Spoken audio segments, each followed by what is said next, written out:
God is in control.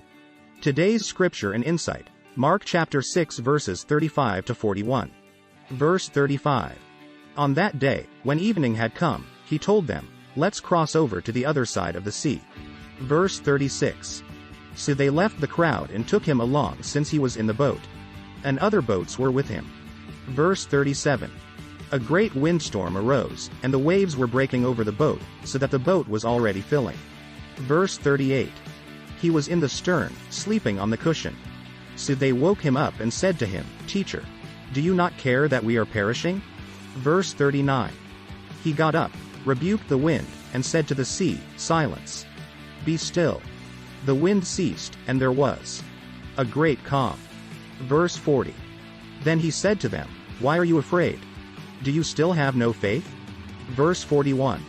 And they were terrified, and asked one another, "Who then is this? Even the wind and the sea obey him." There is nothing that is out of God's control. A. Jesus promised that his disciples would get to the other side, but he never promised that the ride would be easy. B. Some storms in our lives are not out of disobedience. Some storms happen to show that we need Jesus in every area of our life. C. Before this storm, Jesus was teaching faith. Now he puts the disciples' faith to the test. D. Every once in a while, God has to remind us of who he is. This is the same God that commanded the world into existence and split the Red Sea open. What's a mere storm to him? Call on him. A. Sometimes a storm will make us question our faith in God. B. While the storm is happening, Jesus is sleeping and showing us two things.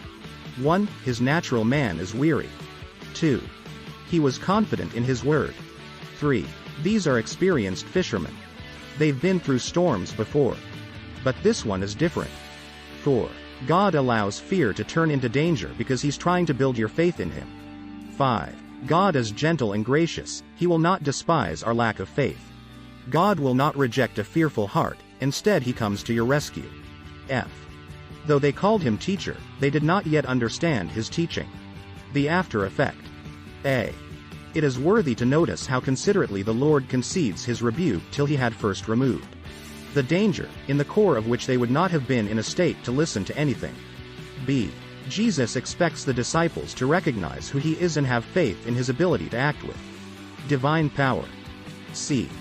Jesus did not stop with the calming of the elements, for the greatest danger was not the wind or the waves.